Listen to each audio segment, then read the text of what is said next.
इस कार्यक्रम के पुण्यार्चक हैं शशांक जी के स्वास्थ्य लाभ हेतु स्वर्गीय श्री सुरेश जी जैन, धर्मपत्नी स्वर्गीय श्रीमती शिरोमणि जैन की स्मृति में श्री शशांक जैन, धर्मपत्नी श्रीमती कुमकुम जैन, पुत्र उमंग जैन, पुत्र वधू प्राची जैन, पौत्र निमित्त जैन, पौत्री अक्षिता जैन, पता कृष्णा नगर दिल्ली, बेटी दामाद श्री अंकुर जैन, श्रीमती मानवी जैन, नातिन स्तुति जैन, अग्रिमा जैन, श्री कमलेश कुमार जैन, श्रीमती निर्मला जैन, नई दिल्ली, पुत्री एवं दामाद श्रीमती भावना जैन, श्री आशीष जैन, नातिन कुमारी योशी जैन, गुरुग्राम हरियाणा, पुत्री एवं दामाद श्रीमती दीपाली जैन, श्री अनुराग जैन, नाती मास्टर कियान जैन, सिंगापुर, श्री अशोक पहाड़िया, श्रीमती मंजू पहाड़िया, अनिरुद्ध पहाड़िया, सपना पहाड़िया, अश्विनी पहाड़िया, पल्लवी पहाड़िया, आर्जव, अव्यान, अद्वैत एवं अनाया पहाड़िया, कोटा।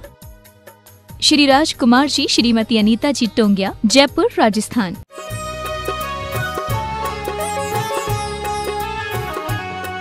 जय श्री ओम नमः सिद्धेभ्यः, जय श्री ओम नमः सिद्धेभ्यः। सर्वमंगल मांगल्यं सर्वकल्याणकारकं प्रधानं सर्वधर्माणां जैनम जयतु शासनम। पंच परमेष्टि भगवान की, आचार्य श्री गुरुवर कुंद महाराज की, आचार्य श्री गुरुवर विद्यासागर महाराज की।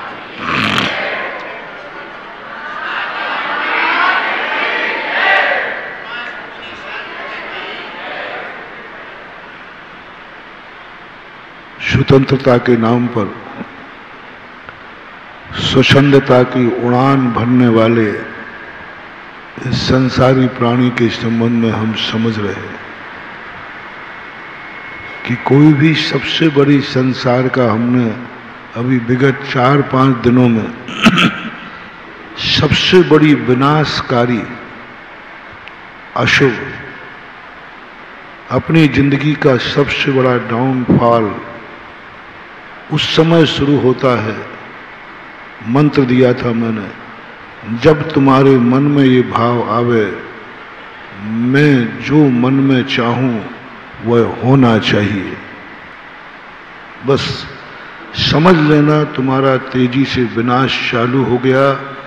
तुम्हारे मन ने तुम्हें अभिशाप दे दी। इसको तुम मिनती कर रहे हो, इससे भगवान से, गुरुओं से आशीर्वाद ले रहे हो, 24 घंटे चिंतन में ला रहे हो।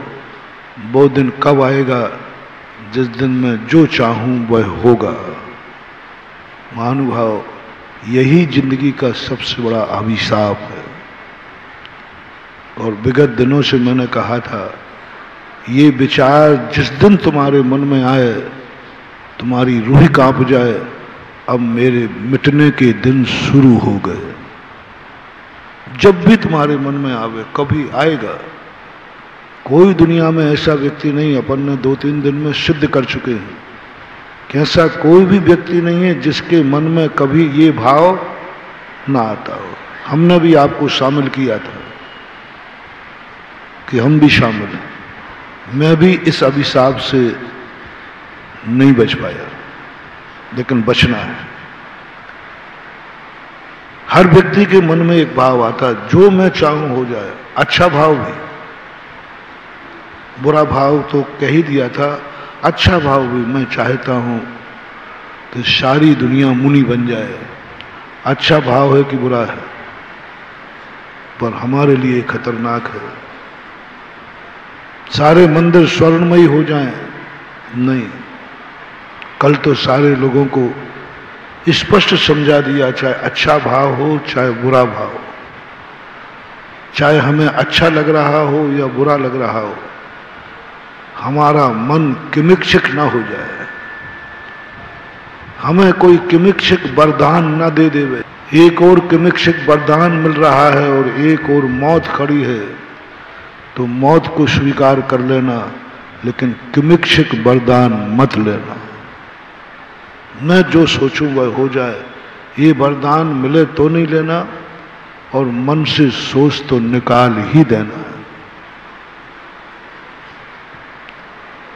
इसी प्रकार मैं जो देखूं वह सब मुझे देखने में आना चाहिए।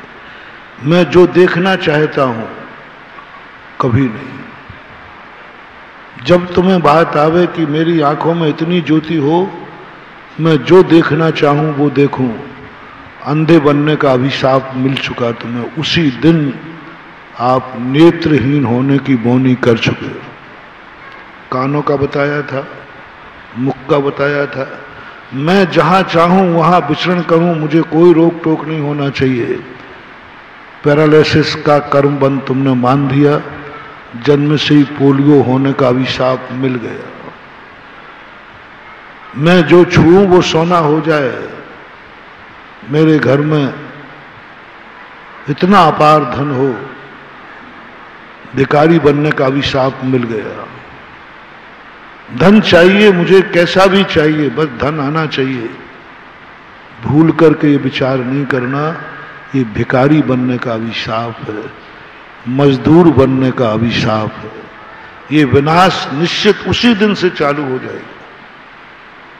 रावण का विनाश इसीलिए हुआ था। मैं जो चाहूं वो होना चाहिए।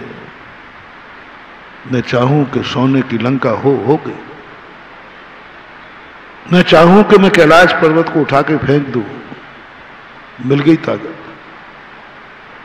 और कल कितनी बड़ी बात कही थी, रावण जैसे नीतिज्ञ व्यक्ति का विनाश, रावण जैसा कोई नीतिज्ञ नहीं था, कोई नीतिज्ञ नहीं था। अष्टान का पर्व की बताई थी ना, श्री रामचंद्र जी ने अष्टान का पर्व में युद्ध का विराम नहीं किया। रावण ने कहा कि नहीं, अष्टान का पर्व चालू है, युद्ध नहीं होगा। नीतिज्ञ तो देखो कितनी बड़ी नीति। अष्टान का पर्व में चालू नहीं होगा, कल पूरा विवरण, चाहे मर जाओ, मार डाले दुश्मन, कुछ भी कर डालो, अष्टान का पर्व में लंका में शस्त्र नहीं उठेगा, नहीं उठाया। इतना बड़े नीतिज्ञ का विनाश क्यों हुआ? बस एक ही बात, मैं जो चाहूं वह होना चाहिए। मेरी हुकूमत के विरुद्ध में कोई खड़ा नहीं होना चाहिए। मैंने कह दिया, वही ब्रह्म वाक्य है, यही उसके विनाश का कारण था। कौन होता है तुम विरोध करने वाले? मैं राजा हूं। जितने भी आताताई राजा हुए हैं, मात इसी दुर्नीति के कारण हुए। मैंने कह दिया, इसका विरोध कौन कर रहा है? जो कर रहा है उसको मिटा दो। मेरे बीच में कौन आ रहा है? मैं राजा हूं, मैं लंकाधिपति हूं। कौन होता है? विभीषण समझाने वाला। मेरे विरुद्ध में कितनी बड़ी शक्ति हो, जिसको मन में ये भाव आ जाए कि मेरी हुकूमत को कोई न ललकारे, मैं जो कर रहा हूं मुझे कोई नहीं समझावे, बस टेक टू ऑर्डर। मैंने जो कह दिया, मात सारी दुनिया जी कहे, नहीं तो जीव काट दूंगा। ऐसी शक्ति मेरे पास है। जब ये याद आए तो समझ लेना तुम्हारे विनाश का समय आ गया। मेरे से बड़ा दुनिया में कोई नहीं हो, मेरे से बड़ा कोई दुनिया में ना हो। विनाश का समय तुम संसार के सबसे कुंथु जीव बनने का कर्म बांध लिया। एक कुंथु जीव होता है सबसे छोटा, ये सब विनाशकारी है। ये सब चीजें हमें बहुत अच्छी लगती हैं, अंतिम अपनी सबसे बड़ी कमजोरी है अपने मन की, अपनी नीयत की। यदि तुमने इसको जीत लिया तो फिर महाराज क्या करें, क्या सोचें, क्या देखें, क्या सुने, क्या बोलें, क्या खाएं, कहाँ जाऊं, क्या करूं? बताऊंगा। पहले तो जो मैंने कहा है उसको अपनी जिंदगी से निकाल दो। मैं कुछ भी नहीं सोचूंगा, मैंने मना कर दिया, गुरु ने मना कर दिया, कुछ भी नहीं सोचना, अच्छा भी नहीं बुरा भी नहीं, जीरो पे आ जाओ। आंख बंद करो, मुझे कुछ नहीं देखना, मुझे कुछ नहीं सुनना, मुझे कुछ नहीं बोलना, मुझे कुछ नहीं चलना, मुझे कुछ नहीं करना। जैसे ही तुम ऐसे परिणाम पे आओगे, थोड़ी देर के लिए परिणाम है, तैसे ही तुम्हारी स्थिति इतनी विचित्र हो जाएगी कि तुम्हारे अंदर से एक अलौकिक शक्ति जागेगी। थोड़ी देर के लिए रोको, 5 मिनट के लिए रोको। ध्यान के बाद इतनी शक्ति कैसे आ जाती है? हमारे यहां इसको गुप्ती बोलते हैं। गुप्ती का अर्थ ही है कि सब रोक दो, मन के विचार, मनोगुप्ती, सोचना बंद, वचन गुप्ती, बोलना बंद, काय गुप्ती, काय को हिलाना बंद। इतना यदि एक अंतर मुहूर्त के लिए हो गया तो ऐसी शक्ति प्रकट होती है जिसे अपन अनंत शक्ति बोलते हैं। अनंत शक्ति, कुछ भी शक्ति नहीं थी हमारे पास। हमारी सारी शक्तियों पर जो कुठाराघात कर रहा है ये मन, वचन और काय। जितनी जितनी हम इनका प्रसार करेंगे, जितनी जितनी प्रवृत्ति करेंगे, उतनी उतनी आत्मा की शक्ति घटेगी। जितनी करेंगे, जितना हमारा मन चलेगा आत्मा की शक्ति घटाएगा, जितना हम बोलेंगे आत्मा की शक्ति घटाएगा, जितनी हम काया से प्रवृत्ति करेंगे हमारी आत्मा की शक्ति घटती है। विरोधी है। पूज्यवर कुंदकुंज स्वामी ने तो कहा है स्पष्ट रूप से कि बाकी तुम कुछ मत करो, बस इन 3 दुश्मनों को अपने बस में काबू कर लो। पंडित जी साहब दौलत राम ने भी यही कहा, कुछ नहीं कहा। पूरी भावनाओं में विशेष ज्यादा आदेश नहीं दिया, पर उन्होंने कहा जो योगन की चपलाई ताते होए आश्रव भाई, आश्रव दुखकार घनेरे बुद्धिवंत तिन्ह निर्वेरे। 2 पंक्तियों में कितनी बड़ी बात कही, कितनी बड़ी बात कही। ये मन वचन काय ही हमारी जिंदगी का घातक है, जो हमारा है, पराया नहीं। दूसरे के मन वचन काय से हमारी आत्मा की शक्ति का घात नहीं होता। दूसरा जब जब भी हमारा घात करता है हमारी शक्तियां बढ़ती हैं। दूसरा जब जब हमारे विनाश का सोचता है हमारी शक्ति बढ़ती है। दूसरा जब जब हमारी जिंदगी का बुरा सोचेगा, यदि हम थोड़े से सहिष्णु हो गए तो हमारी शक्तियां बढ़ती हैं। 1,00,000 मालाएं हम फेरें, वो शक्ति अर्जित नहीं होगी। और कोई दुश्मन मुझे एक गाली दे देवे और मैं क्षमता से सुन लूँ तो 1,00,000 मालाओं से ज्यादा प्रभावकारी वो है, ये शक्ति बढ़ाएगा। गजब की बात कही कि निर्जरा के साधनों में पूज्यवर उमा स्वामी महाराज ने कोई जाप नहीं रखा, कोई मंत्र नहीं रखा। व्रत समिति गुप्ती परिचय जय चारित्र ही नेमीचंद महाराज द्रव्य संग्रह में कहते बद समधि गुप्ति रोगो धम्माणु पे आ परिचय जयो या चारित्रम बहु हो।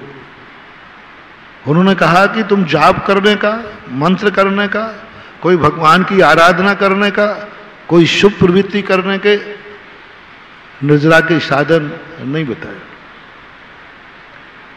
उन्होंने कहा कि तुम परिचय और उपसर्ग सहन करने में कितने सहिष्णु हो। हमारे लिए तो माला बताई ही नहीं, तुम्हें तो थोड़ा बहुत आचार्यों ने माला बता दी। हमें तो पूरी क्रियाओं में कहीं जाप नाम की चीज, 9 बार नमोकार मंत्र पढ़ने का हमारे शास्त्रों में हम मुनियों को कहीं उल्लेख नहीं मिला। पूरे मूलाचार में, पूरी क्रियाओं में सारे 7 छान मारे, कहीं भी हमें 9 बार भी नमोकार मंत्र पढ़ने का उल्लेख नहीं है, कहीं नहीं। प्रतिक्रमण में भी नहीं, स्वाध्याय में भी नहीं, कहीं नमोकार मंत्र पढ़ने का उपदेश दिया ही नहीं, किसी भी क्रिया में। कायस्वर्ग है लेकिन उसमें नमोकार मंत्र नहीं है। कायस्वर्ग करते हैं, हमारे 28 काय सर्ग हमें करना पड़ते हैं 24 घंटे में, वो हम करते हैं, लेकिन उसमें नमोकार मंत्र नहीं। उन्होंने क्या कहा, इतने श्वासोश्वास प्रमाण आप अपने शरीर को, मन को, वचन को रोक करके एकाग्र हो जाइए बस। लघु संज्ञा से आएंगे तो उन्होंने कहा 25 श्वासोश्वास प्रमाण आप अपने मन वचन काय को रोक कर काय के प्रति ममत्व भाव छोड़िए। सोची के शौच आदि के लिए जाएंगे तो 27 श्वासोश्वास, बड़ी माला फेरेंगे तो 300 श्वासोश्वास, और बड़ा है तो 400 500 श्वासोश्वास प्रमाण काय सर्ग बताया।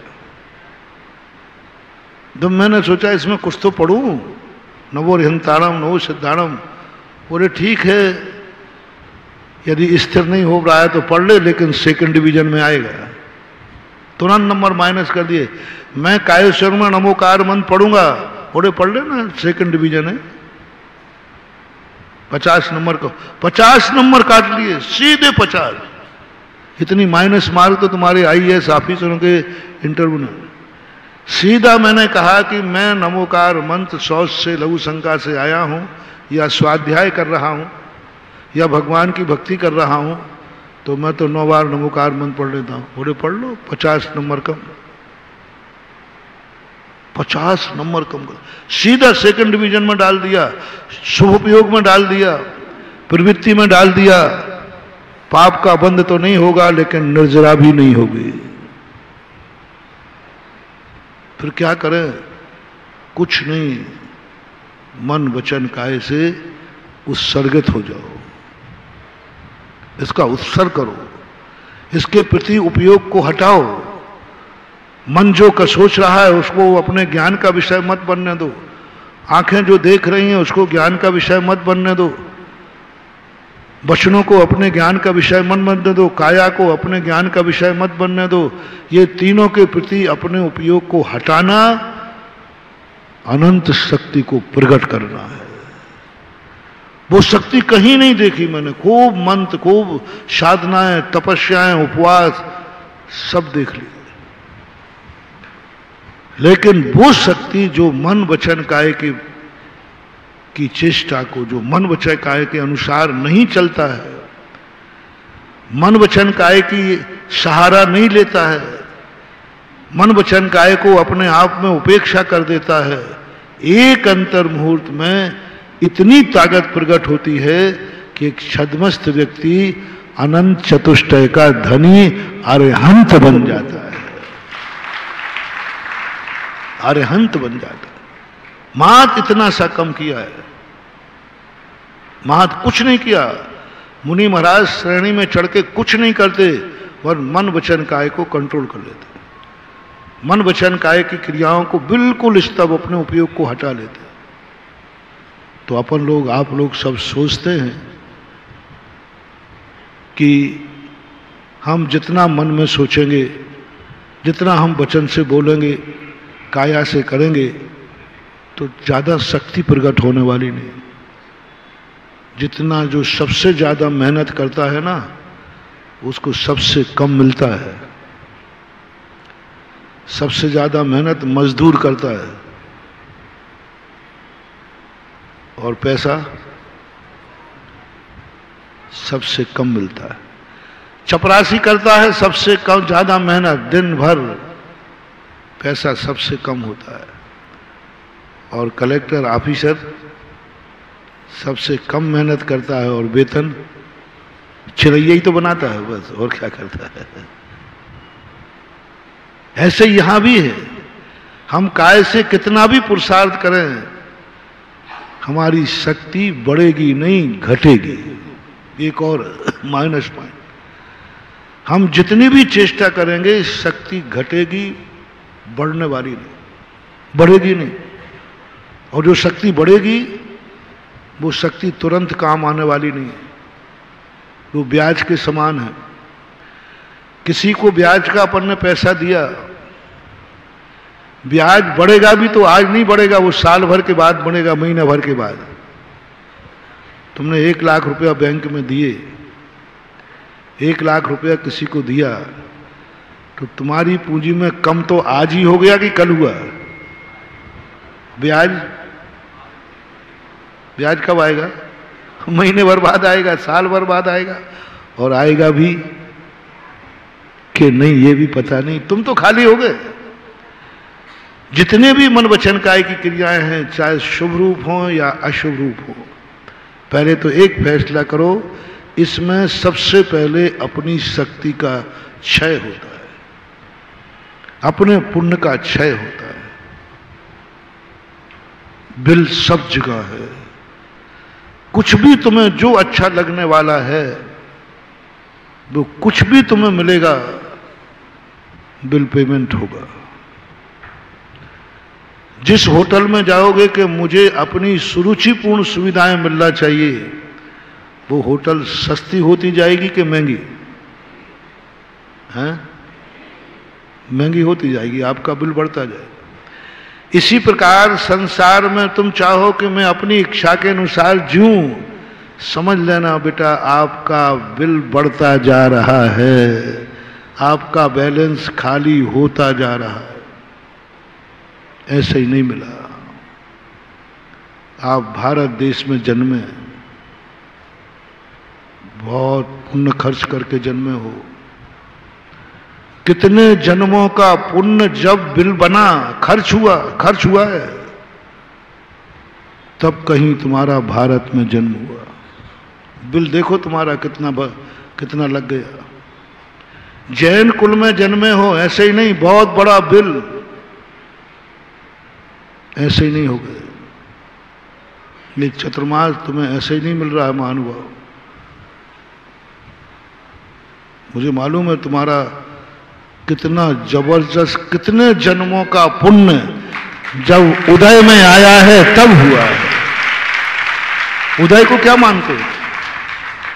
थोड़ा स्टैंडर्ड की भाषा है, तुम्हें अच्छा लग, अरे मेरे जन्म का पुण्य उदय में आया है। हम तुम्हारी भाषा में बोलो ना, बनिया की भाषा में, जन्म का पुण्य खर्च हुआ है। हाँ, अब समझ जाओगे। अब उदय में आते ही तो कहते हाँ अरे महाराज मेरे पुण्य का उदय आया है। पुण्य के उदय का अर्थ है सिद्धांत भाषा में, जो कर्म उदय में आया इसका अर्थ है वो खत्म हो गया। आपकी बनियाई भाषा में समझाते हैं, जन्म का पुण्य जब खर्च हुआ है तब तुम्हें ये चतुर्मास मिला है, फोकट में नहीं मिला। आचार्य के मुख से तुम्हारा नाम लिखना है, बहुत गजब का बिल बना है, बहुत गजब का बन गया, बहुत तगड़ा बिल था। और इतना बड़ा बिल चुका करके चतुर्मास पा रहे हो, ऐसे ही मिल गया क्या? तुम जब घर से मंदिर चलते हो तब तुम्हारा कितना बड़ा पुण्य का बिल बनता है, कितना पुण्य खर्च में होता है। धर्म रत्नाकर में जयसेन स्वामी ने लिखा, एक एक कदम मंदिर की तरफ बढ़ता है उसका 37 पुण्य खर्च होता है, उदय में आता है। जो सत्ता में पड़ा था, जो बैंक में पड़ा था, जो अभी उदय में नहीं आया था, और जैसे तुमने मंदिर की तरफ कदम बढ़ाया, वो जो सत्ता में 37 पुण्य बढ़ा था वो उदय में आया।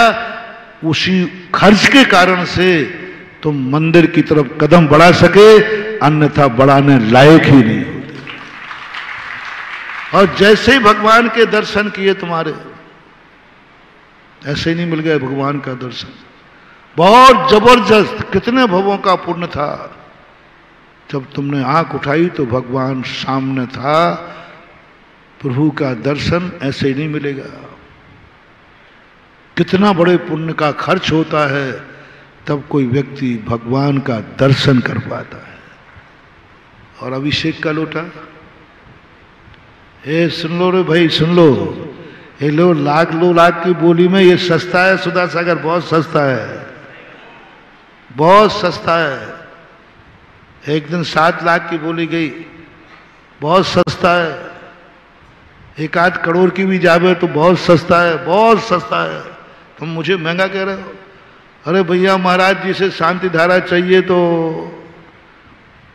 गरीबों को तो कभी मिलेगी ही नहीं, ये तो बहुत सस्ती है रे। हमने शास्त्रों में पढ़ा है, जैसे ही तुम्हारे हाथ में कलश हाथ में आया, ना जाने कितने समय के पुण्य खर्च हो गया, तब लोटा हाथ में आ पाता है, तब तुम भगवान के ऊपर हाथ पहुंच पाया। भगवान के ऊपर तुम जो हाथ ले गए ना, मजाक नहीं है ये साधारण मत समझो। अनमोल पुण्य, सातिशय पुण्य, पुण्यानुबंधी पुण्य। और पुण्यानुबंधी पुण्य बहुत मुश्किल से कमाता है। 1 नंबर की कमाई कितनी कठिन है बोलो ना थोड़ा। 2 नंबर की और 1 नंबर की 2 कमाइयां चलती हैं, कठिन कौन सी है ना? ज्यादा नहीं होती। यदि 1 नंबर में ज्यादा कमाई होती तो फिर 2 नंबर का कोई करते ही नहीं। 2 नंबर का काम क्यों होता है? क्योंकि 1 नंबर में फायदा नहीं, 30% सरकार ले जाए बहुत सारी बात है। और 1 नंबर में ज्यादा कमाई नहीं होती। सारा संसार 1 नंबर से नहीं चल रहा है। मार्केट किसको मालूम नहीं है? सरकार को, मोदी को। मोदी खुद ही 1 नंबर में नहीं चल पाएगा। पूछ लो उसके यहां जो सब्जी दूध आता है उस पर कितना टैक्स देता है, कौन से बही खाते में लिखा है। एक भी व्यक्ति ऐसा नहीं है जो 24 घंटे में कोई ना कोई चीज 2 नंबर की ग्रहण नहीं करता। सबके होता है। और सबको मालूम है कि 2 नंबर के बिना जिंदगी जी नहीं जा सकती। अब उसका नाम चाहे काला धन रख दो, चाहे पाला धन रख लो, चाहे पीला रख लो, उस धन के बिना न संसार चला है, न चल रहा है और ना चलेगा। 2 नंबर का तो करना ही पड़ेगा, क्योंकि 1 नंबर की कमाई बहुत कम होती है। सो नहीं कर पाते, कानून इतने हैं। वो कमाई में से बिल जाता है। मैंने उदाहरण दिया, पापानुबंधी पुण्य से नहीं। पापानुबंधी पुण्य से शांति धारा नहीं कर पाओगे। पापानुबंधी पुण्य चतुर्मास नहीं कराएगा। पापानुबंधी पुण्य कलश नहीं स्थापित कराएगा। पापानुबंधी पुण्य हार नहीं दे पाएगा। पापानुबंधी पुण्य माला नहीं फिरा पाएगा। पापानुबंधी पुण्य मंदिर आने ही नहीं देगा। पापानुबंधी पुण्य तो पाप की तरफ ले जाएगा। पुण्य है, लेकिन उसके उदय में आते ही तुम्हारे पाप के भाव होंगे। थोड़ा सा खोल दो। पापानुबंधी पुण्य और पुण्यानुबंधी पुण्य, दोनों पुण्य हैं। दोनों एक ही क्रिया से बंधे हैं, लेकिन तुमने बांधते समय भाव किया है मुझे वो पुण्य चाहिए जिससे मैं पाप कर सकूं। मुझे वो ताकत चाहिए जिससे मैं दुनिया को पैरों से रौंद सकूं। मुझे वो ताकत चाहिए उसकी जिंदगी का विनाश कर सकूं। मुझे कोई नहीं मार सके और मैं सबको मारूं। रावण, कंस, इनकी यही तो नीति थी। मुझे उन्होंने तपस्याएं की हैं, इन्होंने धर्म किया है, बड़ी बड़ी साधनाएं की। रावण ने कम नहीं किया साधना। कंस की साधना देखो अतीत में उठा करके। जितने आताताई राजा हुए बहुत बड़े तपस्वी थे, बहुत बड़े धर्म करने वाले थे, लेकिन इन्होंने जो कुछ भी धर्म किया उसके बदले पाप करने की ताकत मांगी। उन्होंने कहा हिंसा करने की ताकत, मैं इतना बलवान हूं कोई मुझे नहीं मार सके। वैष्णव दर्शन में आए ना वो नरसिंह अवतार वाली बात, क्या मांगा? मुझे कोई नहीं मार सके, ना घर के अंदर ना घर के बाहर, ना दिन में ना रात में, ना आकाश में ना जमीन पे। क्या कहा? देखो वरदान देखो कैसा मांगा। अब मेहनत तो की थी, तपस्या तो की थी उसने। मैंने पहले ही कहा था कि तपस्या, मेहनत, माला, जो कुछ भी तुम फेरोगे तुम्हें पुण्य तो बंधेगा। मजदूर ने तुमने मजदूरी कराई है तो मजदूरी तो तुम्हें देना चाहे वो जाकर शराब पिए, चाहे वो रुपये में आग लगाए, तुम्हें तो मजदूरी देना पड़ेगी, क्योंकि उसने मजदूरी की है। ऐसे ही तुमने माला फेरी है, तुमने जाप किया है, तुमने कुछ भी किया है, पुण्य तो बंधेगा, वो तो उसकी मजदूरी है, उसकी मजदूरी है, क्योंकि उसने धर्म किया है, उसने खेत में बोनी बोई है, फसल तो आएगी। अब फसल काट के वो क्या करेगा? खेत कहता मेरा काम नहीं। ऐसे ये पुण्य कर्म प्रकृति है। कर्म प्रकृति कहती है मैं तो बंधूंगा, क्योंकि इसने कुछ ना कुछ तो किया है, बहुत पुण्य किया। और क्या वरदान मांग लिया, घर के अंदर नहीं, घर के बाहर नहीं, मेरी मौत नहीं होना चाहिए। वरदान देना पड़ेगा। तुम कहो वरदान क्यों दिया? कानून है, आपको देना पड़ेगा, क्योंकि उसने इतनी तपस्या की है। घर के अंदर नहीं मरूं, घर के, अब दो जगह तो मरते हैं लोग। दिन में नहीं मरूं, रात में नहीं मरूं। दिन में मेरी मौत होवे नहीं, रात में मेरी मौत होनी है। अब दो ही तो है, दिन और रात। आकाश में नहीं मरूं, पाताल जमीन पर नहीं मरूं। अब कहां मरेगा? आकाश में भी मौत नहीं हो, जमीन पर भी मेरी मौत नहीं हो। ये वरदान मांग लिया और अत्याचार में आ गया। देखो कितना पुण्य था, कितना पुण्य था। जिसको किमिक्षिक वरदान मिल रहा है, मांग लो। इसलिए मैंने प्रवचन के प्रारंभ में कहा था, भगवान भी तुम्हें किमिक्षिक वरदान देवे बेटा तो लेना मत लेना, क्योंकि संसारी प्राणी है, पता नहीं इस किमिक्षिक वरदान का कब कहां तुम्हारा मन प्रयोग कर ले। जानती थी कैकेयी कि मैं कभी वरदान ऐसा मांगूंगी। जानते थे धर्म दशरथ कि मेरे किमिक्षिक वरदान का एक दिन ये दुरुपयोग होगा, एक दिन मुझे यही किमिक्षिक वरदान अयोध्या का नाश कर देगा। दे दिया किमिक्षिक वरदान। ज्ञानी व्यक्ति को कहा है, हमारे जैन शास्त्रों में रहा है, वरदान देने वालों को कितने भी खुश हो जाएं, कभी किसी को किमिक्षिक वरदान मत देना, चाहे भली वो बेटा क्यों ना हो, चाहे पक्का शिष्य क्यों ना हो, चाहे वो भक्त क्यों ना हो। जैनाचार्यों ने किमिक्षिक वरदान पर अंकुश लगाया। किमिक्षिक वरदान नहीं दे सकते जो देने के इच्छुक है। किमिक्षिक आशीर्वाद, जाओ मैं आगरा वालों से प्रसन्न है, मेरा किमिक्षिक वरदान, उसी दिन हमारा नाश हो जाएगा, तुम्हारा तो जो होगा वो बाद में निपटूंगा।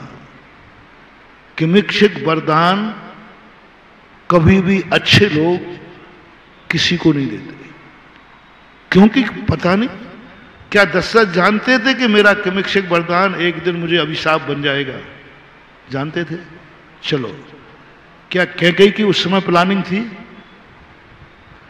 क्या कैकेयी के मन में भाव था कि मैं किमिक्षिक वरदान को एक दिन अपने बेटे को राज्य प्राप्त करूंगी और अपनी सौतन के बेटे को वनवास भेजूंगी? ये भाव उस समय था जिस समय वरदान मांग रही थी, ले रही थी? नहीं था। उसने कल्पना ही नहीं की थी। कैकेयी ने सोचा भी नहीं था कि मैं यूं कभी और मांग लेंगे, अभी तो क्या है। सहज भाव में रख दिया, सहज भाव में रख लिया और सहज भाव में दे दिया। अंत में देखो क्या हुआ, बताने की जरूरत नहीं। कैकेयी भी नहीं सोच पाई कि मुझे क्या परिणाम। उसी वरदान ने अयोध्या का नाश किया तो किया, स्वयं को विधवा बना दिया। जैन दर्शन के अनुसार नहीं, वैष्णव दर्शन के अनुसार दशरथ का मरण हुआ। उस वरदान ने विधवा बनाने का निमित्त बन गया। यदि वो किमिक्षिक वरदान नहीं होता तो दशरथ वरदान देते नहीं और शायद रानी विधवा होती नहीं और राम को वनवास। अपन तो पुरुषार्थ में यही कहेंगे, नियत के ऊपर छोड़ो। इसलिए किमिक्षिक वरदान लेना नहीं, देना नहीं। और जब किमिक्षिक वरदान जब भी व्यक्ति लेगा, किसके लिए ले रहा है? बस कंस ने जाकर के अत्याचार मनाना शुरू कर दी। अब कौन मारेगा? वरदान तो मिल चुका। लेकिन पापी कितना भी होशियार क्यों ना हो, वो पूरे रास्ते बंद नहीं कर सकता, उसकी निशानी तो कहीं ना कहीं हो जाएगी। जब अत्याचार चले वैष्णव दर्शन में, बहुत बड़ी कहानी लगी। सारा 3 लोक में देव नर नारायण सब चिंता में पड़ गए, इस कंस को कैसे काबू पड़े, इसको तो वरदान है। बताते हैं कि ऐसी युक्ति छूटी कि उसको उस जगह मारो जो ना घर के अंदर हो ना घर के बाहर हो, दरवाजे पे, आधा अंदर आधा बाहर, देरी पर, आकाश भी नहीं हो पाताल भी नहीं हो।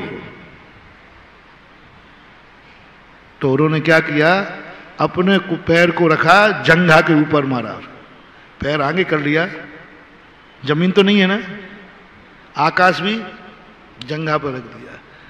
दिन नहीं हो और रात नहीं हो, संध्या काल, दिन डूब चुका था, रात शुरू नहीं हुई थी, उस समय जाके उसका संहार हुआ। तो किमिक्षक शक्ति तुम मांग रहे हो, पहली बात मांगना ही नहीं, पापानुबंधी पुण्य। काहे के लिए शक्ति चाहिए तुम्हें, काहे के लिए धन दौलत चाहिए तुम्हें, किसके लिए, पहले वो हिसाब दो। जैन दर्शन कहता है क्यों ताकत चाहिए तुम्हें, तुम कमजोर हो, स्वस्थ क्यों होना चाहते हो। मैं तो चाहता हूं कि तुम सब बीमार बने रहो। एक बार एक व्यक्ति ने कहा, बोले महाराज जी आप भावना भाया करो ना, हम सब संसार में रहने वाले सुखी रहें। देखो देखो बड़े बड़े महाराज लोग, तीर्थंकर लोग ही भावना भाते हैं। मैंने थोड़ा ध्यान दिया, मैंने कि कौन कह रहा है, जैनी कहवे तो मान जाऊं, बनिया कहवे और वो भी आगरा का। तो मैंने कहा भैया मैं तो नहीं करूंगा ये भावना। बोले महाराज साधुओं का ये धर्म है। मैंने कहा भैया ये गलती मैं नहीं करूंगा। मैं जिस कंपनी का एजेंट हूं उस कंपनी को दिवालिया बनाऊंगा। जिस दिन मैंने ये भावना भाई पंचम काल में आप लोगों को कि मेरे जहां मैं रहूं पूरा आगरा पूरा संसार सब सुखी रहें, सबके धन धान से परिपूर्ण हो, सब जो सोचें वो होना चाहिए। बोलो ऐसा यदि मैं किसी दिन कहूं तो तुम्हें कैसा लगेगा? नहीं नहीं आप लोग बता दो, और नहीं पूछो, तुम नहीं बता पाओ तो आपके यहां 2 पंडित बैठे, इनसे पूछ लो। भाई यदि किसी दिन मैं ऐसा वरदान दूं तो आप लोगों की क्या सहमति है? अरे महाराज अच्छी बात है, भक्तों को तो ये तो होना ही चाहिए ना। मेरा सोचना थोड़ा उल्टा है। दे सकता हूं, भावना भा सकता हूं, मैंने भावना भाई है, अब भावना बंद कर दे। क्योंकि इस भावना भाने से हमारी कंपनी को दिवालिया होने की नौबत आ गई, और कंपनी दिवालिया हो गई तो बताओ एजेंट का क्या होगा? बोलो ना। तो अपनी एजेंटगिरी बचाओगे नहीं, कंपनी चलती रहे। तुम लोगों की बदौलत मुझे गिरना पड़ा, मुझे नीचे आना पड़ा, मुझे सोचना पड़ा भगवान नहीं इनको सुखी मत करना, सुखी मत, ये सुखी नहीं रहना चाहिए।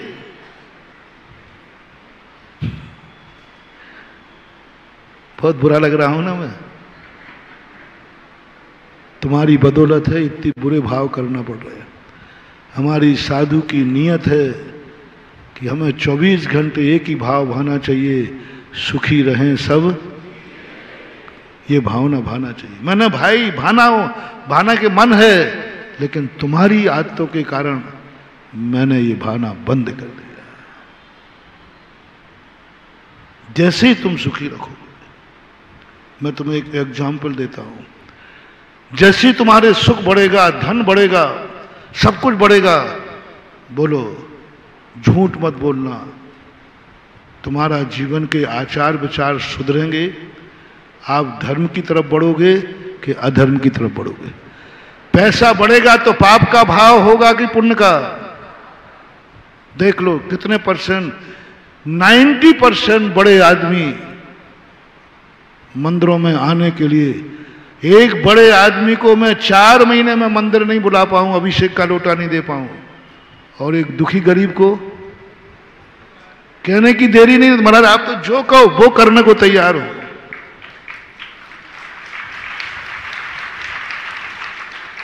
यदि मैं तुम्हें धनवान बना दूं तो मंदिर में तो ताले लग जाएंगे, पर हम ही पूजा करेंगे अंदर टंटुनियां बजा करके, भगवान अब कोई आ नहीं रहा क्योंकि सब सुखी हैं। एक डॉक्टर, जब आप लोगों का धंधा नहीं चलता ना तो आप महाराज के पास आते। एक डॉक्टर आया, बोले महाराज जी बर्बाद हो गया। नहीं क्या बात है, पढ़ाई कर ली, सब खर्चा हो गया, वो तो लगता ही है, इतना पैसा मेरा पीएमटी में लग गया, डॉक्टर में लग गया। तो मैंने क्या बात है, बोले महाराज जी कुछ आमदनी जा। मैंने कि कैसे, अब डॉक्टर की आमदनी कब होगी, अब मैं क्या करूं, और डॉक्टर भगत है। अब डॉक्टर का दिवालिया निकालूं कि जनता को बीमार करूं, भगवान आशीर्वाद दो, थोड़ा बीमारी फैले तो जो रोटी मिल जाए। अब डॉक्टर की रोजी रोटी तो बीमारों से चलना है, और जब बीमारी फैलती है तो डॉक्टर यही कहते महाराज इस समय हमारी सारंग चल रही है, मैं नहीं आ सकता। वे बड़े खुश होते हैं ना, जो बदमाश डॉक्टर होते बड़े खुश होते हैं, बीमारी बनी रहे।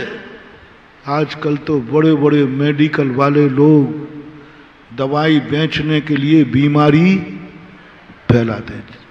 अभी जो कोरोना किसका प्रतीक था,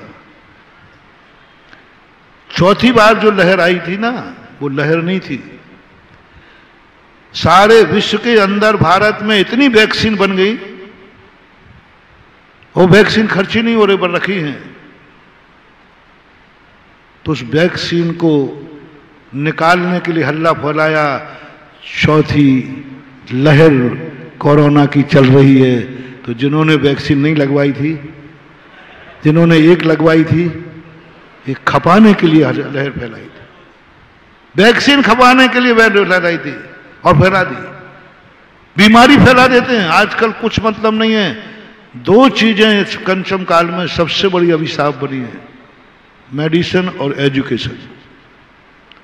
मेडिसिन जो था हमारे यहां औषधि दान में लिया जाता था, औषधि दान, बिकती नहीं थी औषधि, मार्केट नहीं होता था औषधि, औषधि दान में होती थी।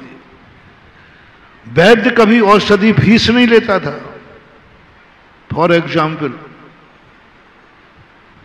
लक्ष्मण को जब शक्ति लगी तो किसका वैद्य आया था, रावण का सुषेण वैद्य, वैष्णव दर्शन का सुषेण वैद्य ने आकर के, बोलो कितनी फीस ली थी श्री राम से, चाहता तो बोलो क्या ले लेता, अयोध्या का राज्य ले लेता, बोलो रामचंद्र जी दे देते कि नहीं। अरे वो तो तुरंत सुषेण वैद्य कहता साहब फीस देख लो कितनी है, मैं लक्ष्मण को जीवित करके दवाई बताऊंगा, लेकिन फीस में अयोध्या का राज्य दूंगा, दे देते। अरे वो तो कहते कि मेरे प्राण भी लेना हो तो ले लो, लक्ष्मण को जीवित कर दो, ये भी कह देते। लेकिन महानुभाव सुषेण वैद्य ने कितनी फीस ली, दुश्मन की। जिस रावण को, लक्ष्मण को धराशायी करने के लिए 16 दिन लग चुके थे, 16 दिन में काबू आया। कितना संहार किया लक्ष्मण को काबू करने के लिए, कितने सैनिक लंका के मारे गए, तब लक्ष्मण को लक्ष्मण शक्ति में बांध पाए। राजा के विरुद्ध में दुश्मन को जीवित करने पहुंच गए और जीवित किया, कोई फीस नहीं ली। औषधि दान होती है, वैद्य का कोई दुश्मन और मीत नहीं होता, वैद्य की नीति। और मैंने एक बार बताया था शायद कि सब लोगों ने सोच लिया अब सुषेण जिंदा नहीं रहेगा, कि जब लौट के लंका में पहुंचा, रावण ने भरी सभा में सुषेण का सम्मान किया कि वारे वैद्य जी, तूने दुनिया को दिखा दिया कि रावण कैसा भी हो लेकिन रावण के राज्य में अनीति नहीं होती है, नीति होती है। तरीके दो हैं महानुभाव, एक गंदा तरीका है जो मैं मजबूर हूं, एक अच्छा तरीका है। एक तरीका गंदा है, तुम्हें दुखी करूंगा, तुम्हें दो दो आंसू रुलाऊंगा, तुम्हारी जिंदगी कर्म रूपी पुलिस को सौंप दूंगा, वो रिमांडर पे लेगी और तुम रोते हुए आओगे, भगवान का अभिषेक करने नहीं, गधे के पैर धुलवा दूंगा, तुमसे ध्यान रखना। हाँ, जो आज मेरे कहने पर मंदिर का अभिषेक नहीं कर रहा है, एक दिन इस प्रकृति कहती है बाबा जी आप थक गए ना इनसे, आगरा वालों से आप नहीं करा पाए ना, अब इनको मेरे हवाले करो।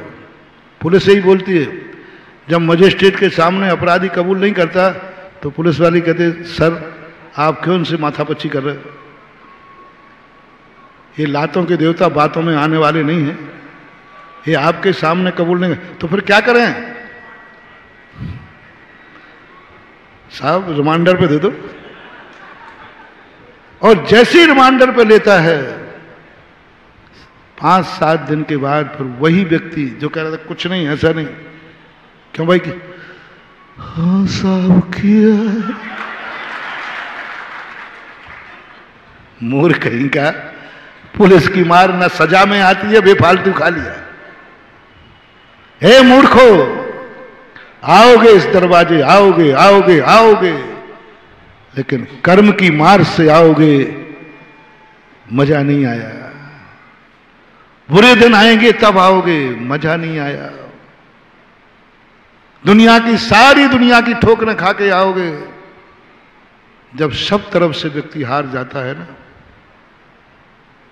उससे यदि ये कह दो ना कि अब सब तरफ से हार गए, जसलोक से भी, और एक कोई कह के देखना साहब वो आगरा में एक कुम्हार के यहाँ एक गधा है नया, सुना है कि उसके पैर धो के पी जाओ, तो झूठ मत बोलना।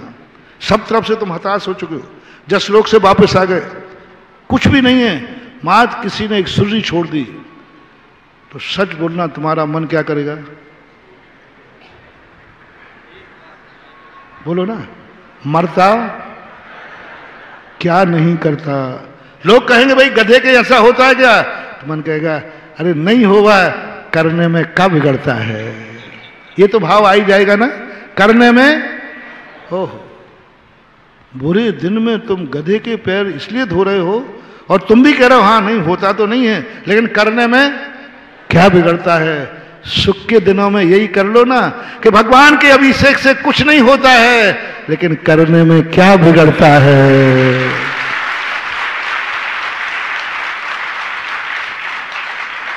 किसने कही थी वो बात, कर्म की मार में मन कह रहा है, सब कह रहा है अरे भाई गधे के ऐसा होता है क्या, तो मन ने क्या समझा दिया, अरे भाई नहीं होगा ठीक, लेकिन करने में क्या बिगड़ता है। आशा पे बहुत चलते आप लोग, चलो कर लेते, क्या बिगड़ता है, पैर डालूंगा थोड़ा पी के, ठीक नहीं हुआ तो नहीं हुआ, लेकिन बिगड़ता है। बस यही समझाओ महानुभाव, सुख के दिनों में, दुख के दिनों में नहीं। मेरी तमन्ना है, मेरी तहे दिल से भावना है, मैं कभी किसी को दुखी करने का सोचूंगा नहीं। मेरा तो एक ही भाव है, सुखी रहे सब, लेकिन बस वही है कि तुम्हें सुखी किया तो तुम क्या करोगे, इतना सा बता दो। जितने सुख तुम होते जाओगे उतने ही तुम धर्मात्मा बनते जाओगे, जितने तुम्हारे लिए धन दौलत मिलेगी उतने ही तुम धर्मात्मा बनते जाओगे, दानी बनते जाओगे, 200 से जितने ऊंचे पद पर पहुंचोगे।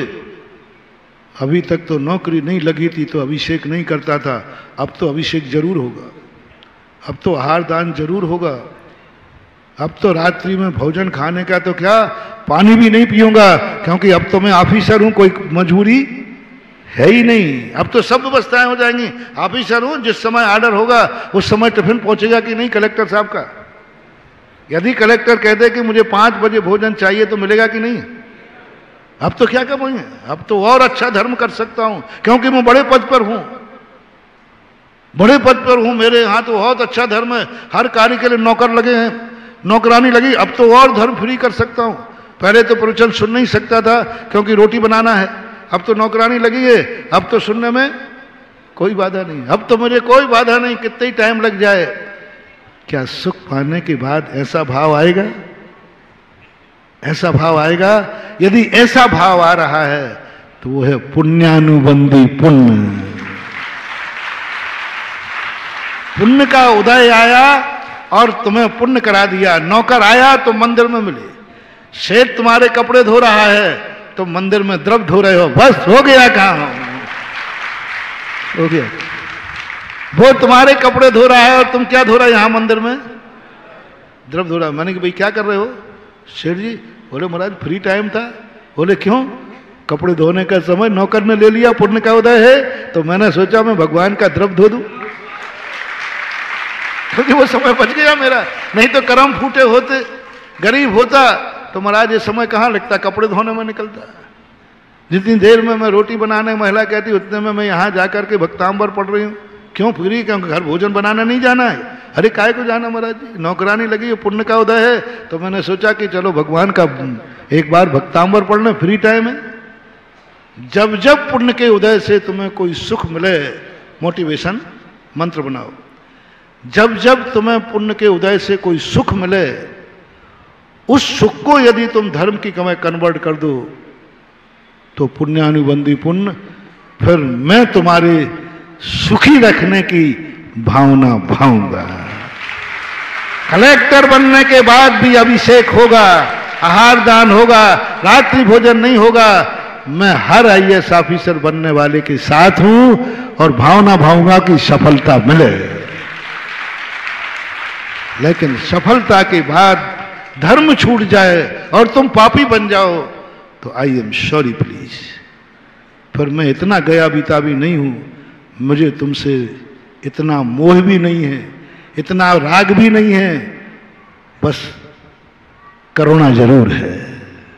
राग नहीं है, करुणा है कि तुम सुखी हो। राग नहीं है कि तुम सुखी हो कि कुछ भी करो तो भी मैं तुम्हारा साथ दूं, ऐसा राग मेरे अंदर नहीं है। हमारे लोगों के पास करुणा कही है, राग व्यक्ति कुछ नहीं देखता, कुछ भी हो, और करुणा विवेकवान को होती है। इसलिए अपना जो मूल प्रसंग चल रहा है, सब कुछ पाने का, चलो पा जाओगे, पाने के बाद क्या करोगे? पुरुषों से भी यही कहना है, तुम जो काम करना थे, गरीब होते तो क्या करते? तुम रोजी रोटी कमाते कि नहीं, कि भूखे मरते? गरीब होते तो, मजदूर होते तो क्या करते? रोटी कमाते कि नहीं? आज तुम सेठ हो तो जो मजदूरी करने का समय है, वो समय तुम्हारे पुण्य ने तुम्हारा बचा दिया। बस उस समय में तुम्हें धर्म करना है, उस समय में कुछ ऐसा कार्य करना है जो मैं कह सकूं कि देखो उसकी रोटी पुण्य, उसके कपड़े धो रहा है, उसके बर्तन मांज रहा है नौकर, और ये मंदिर की द्रव्य धो रहा है। ये है हमारे जैन सेठ चक्रवर्ती का लक्षण। चक्रवर्ती के संबंध में भरतेश वैभव में कवि रत्नाकर ने क्या वर्णन लिखा, इसी पुण्यानुबंधी पुण्य की चर्चा की उन्होंने, बड़ी गजब की। तो आज इतने ही, और आज सबको कहाँ जाना है? कलेक्टर जाना है। अजैन भी शामिल होते हैं तो उनको भी करो। आप लोग सब जाएं, और पूरा कोई भी घर नहीं जाएगा, पहले अपना बहुमत एकता दिखाना है। ये मत समझना तुम लोग क्या करते हो कि जो सामूहिक कार्यक्रम होता है ना, तो सब सोचते हैं इतने लोग जा रहे हैं, हम नहीं जाएंगे तो क्या फर्क पड़ना है। तो दूसरा भी यही सोचता है, तीसरा भी यही सोचता है। पता चला कि वहां पर जलूसों में यही होता है, विमान जी में यही होता है, अरे हम नहीं जाएंगे तो कौन सा विमान जी रुक जाएगा। वही वाली बात कि जो सबका है, तो बादशाह ने कहा कि देखो साहब, कल सबको एक एक लोटा दूध लाना है और टंकी में डालना है। एक के मन में बात आ गई कि अपन नहीं डालेंगे तो क्या बिगड़ता है। सुबह उस टंकी में क्या मिला? है, ऐसा नहीं करना। एक वोट भी, एक इकाई हो तुम ये मान के मत जाना कि कितने लोग जा रहे हो, तुम ये मान के जाना मैं भी मुनि भक्त हूं और मुनियों की रक्षा का पुण्य तुम्हारे खाते भी आएगा। तुम्हें कलेक्टर नहीं भेज रहा हूं, मरने वाला तो मन गया, लेकिन आज जो तुम वहां जाओगे एक मुनि की रक्षा का भागीदार का पुण्य तुम्हारे खाते आएगा। क्योंकि मरने वाले को तो अपन बचा नहीं पाए। अब अपन आंदोलन क्यों कर रहे हैं? जिससे आगे दोबारा ये घटना ना हो, दोबारा घटना नहीं हो। तो जो आज जुलूस में जाएगा वो आज के बाद जितने मुनियों की सुरक्षा होगी उस सुरक्षा का पुण्य उसके खाते जाएगा, क्योंकि आज वो वहां तक साथ में है। एक वोट को कम मत करो। राजस्थान में एक घटना हुई, स्थान नहीं बता रहा हूं, उनकी माँ बीमार थी, वो विधानसभा के चुनाव में खड़ा था। माँ बहुत वृद्ध थी, लगभग 80-85 साल से ऊपर की थी। तो माँ ने कहा बेटा मैं वोट डालने चलूं? तो मेरा बेटा खड़ा है, तो बेटा मम्मी मैं नहीं तुम मत जाओ भीड़ में, वहां एक वोट से क्या होता है? माँ क्या बोल रहा हो? माँ एक वोट से तो क्या होता है, तो इतनी भीड़ में उठा के ले जाएंगे सबको, सब ले जाएंगे। माँ ने कहा नहीं बेटा मेरा मन हो रहा। तो बेटे ने, माँ क्यों जा रहा हो? लाखों वोट है, एक विधानसभा में कुछ लाख कितने वोट होते हैं, ऐसा ही होता है। उसने मना कर दिया। माँ बेचारी मान गई। माँ तुम्हें उठा के ले जाएंगे, गाड़ी में ले जाएंगे, मत जाओ, रोक दिया। अंत में जब रिजल्ट खुला एक वोट से हारा, एक वोट से हारा। कौन? श्रीनाथ, कौन सा है वो? सीपी जोशी नहीं, सीपी जोशी, मतलब वो कोई नाथद्वार है, नाथद्वार। एक वोट से आ रहा। वो जब मेरे पास भी आए, बोले महाराज जी अब समझ गया कि एक वोट की कीमत, एक वोट से मात्र आ रहा। और शायद वो प्रकृति ने दिखा दिया हो कि देख ले एक मां की वोट की ताकत क्या है। इसलिए आज तुम्हें भी ये मान के कन्नी मत काटना कि एक नहीं जाऊंगा तो क्या होगा। शायद तुम्हारी वोट से ऐसा प्रस्ताव पास हो जाए कि सारे भारत के शादियों को सुरक्षा व्यवस्था मिल जाए तुम्हारे एक वोट से। इसलिए हर व्यक्ति को ऐसे कार्यों में अपने को अलग नहीं मानना। तुम कहना मैं भी एक इकाई हूं, और 1 से 11, 11 से 111, एक से कितने बढ़ जाते हैं? 1 और 1 2 मत मानना। 1 के आगे 1 लिखो तो 11 होते हैं। जाओ श्रमण संस्कृति रक्षा के लिए। आज वास्तविक रक्षाबंधन प्रैक्टिकल है। थ्योरी का रक्षाबंधन आएगा महीने भर बाद, आज क्या है? प्रैक्टिकल है। महावीर भगवान की जय।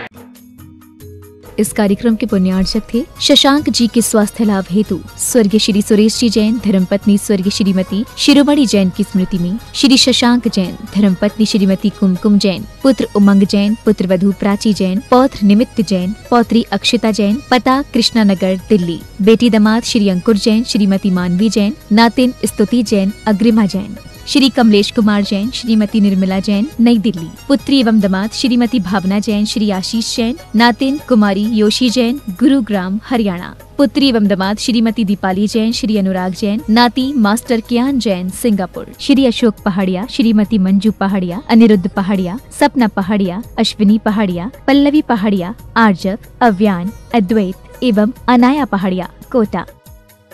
श्री राजकुमार जी, श्रीमती अनीता जी टोंगिया, जयपुर, राजस्थान।